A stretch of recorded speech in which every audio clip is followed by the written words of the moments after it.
Hello बच्चों, आपका स्वागत है आपके अपने channel Hindi learn and fun में। बच्चों, आज हम देखेंगे कक्षा 6 बसंत भाग 1 का पाठ 8 ऐसे ऐसे। ये बच्चों एक एकांकी है। इसमें एक लड़के की कहानी है मोहन, ठीक है, जो पढ़ता है उसके बारे में बताया गया है। और इसमें एकांकी है। इसमें कौन कौन से हैं? मोहन एक जो विद्यार्थी है, दीनानाथ एक पड़ोसी है, माँ मोहन की माँ है, पिता है मोहन के पिता मास्टर जो मोहन के मास्टर जी हैं, और वैद्य जी डॉक्टर तथा एक पड़ोसी हैं। तो ये एकांकी में इतने लोग हैं। ठीक है बच्चों, तो इसका मैं आप लोगों को एक सार बता देती हूँ अपने शब्दों में, तो समझ में आ जाएगी कि इसमें क्या है। ऐसे ऐसे विष्णु प्रभाकर द्वारा लिखी एक श्रेष्ठ एकांकी है।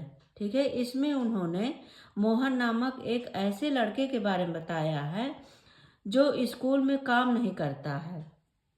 ठीक है, जो स्कूल में काम नहीं करता और मास्टर जी की मार से बचने के लिए बीमारी का बहाना करता है। एकांकी का आरंभ 8-9 वर्ष के लड़के मोहन के कराहने से होता है। ठीक है, इसकी शुरुआत कहाँ से होती है?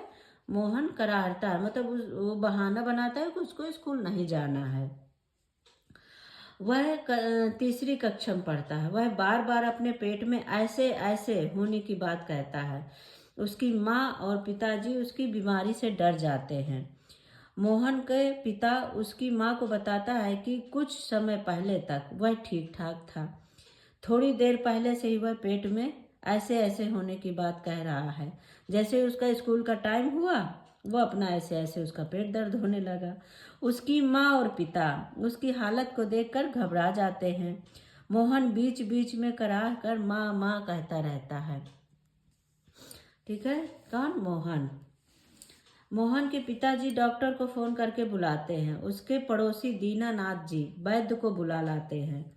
मोहन की माँ, पिता और दीनानाथ की बातचीत चलती है और मोहन बीच बीच में कराहता रहता है। तभी वैद्य जी आ जाते हैं। वैद्य जी बताते हैं कि मोहन के पेट में वायु का प्रकोप है, यानी कि गैस बन रही है। ठीक है, कब्ज होने के कारण उसके पेट की वायु उसे पीड़ा दे रही है। वे अभी पुड़िया भिजवा देंगे जिससे दस्त होगा और उसके पेट का दर्द ठीक हो जाएगा। ठीक है, तो वो वैद्य आया तो बोला मैं अभी दवा भिजवाता हूँ और इसका ठीक हो जाएगा। मोहन के पिता वैद्य जी को 5 का नोट थमा देते हैं, 5 रुपए दे देते हैं। उनके पड़ोसी दीनानाथ जी वैद्य जी के साथ पुड़िया लाने चल देते हैं। थोड़ी देर में डॉक्टर साहब आ जाते हैं। वे मोहन की जांच पड़ताल करते हैं। वे मोहन को कब्ज और बदहजमी बताते हैं। वो भी सेम वही चीज़ बताते हैं कि इसको गैस बन रही है। मोहन के पिता उन्हें भी 10 रुपए का नोट देते हैं और उनके साथ दवा लेने चल देते हैं। मोहन की बीमारी की खबर सुनकर उसके स्कूल के मास्टर जी भी आ जाते हैं। वे मोहन को देखते ही समझ जाते हैं कि उसे कोई बीमारी नहीं है, वह तो नाटक कर रहा है। मास्टर जी मोहन की माँ को बताते हैं कि मोहन की दवा मेरे पास है। मास्टर जी कहते हैं जो इसको बीमारी है उसकी दवाई मेरे पास है। तब मास्टर जी मोहन से पूछते हैं कि क्या उसने स्कूल का काम कर लिया जो कल मैंने दिया था। मोहन कोई जवाब नहीं देता है। तभी मास्टर जी समझ जाते हैं। मास्टर जी मोहन से कहते हैं कि यदि उसने काम नहीं किया तो कोई बात नहीं, उसे 2 दिन का समय और दे दिया जाएगा। मास्टर जी समझ गए कि काम नहीं किया इसलिए स्कूल नहीं जा रहा और ये सब नाटक हो रहा है।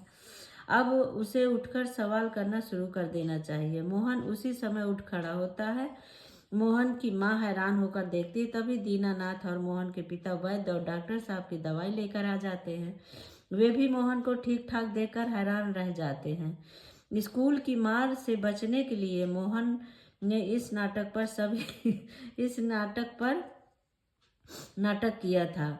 सभी इस नाटक पर जोर जोर से हंसने लगते हैं और यहीं ये एकांकी समाप्त हो जाती है।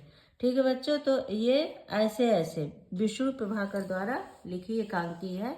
इसमें एक तीसरी कक्षा में पढ़ने वाले बच्चे के बारे में बताया गया है।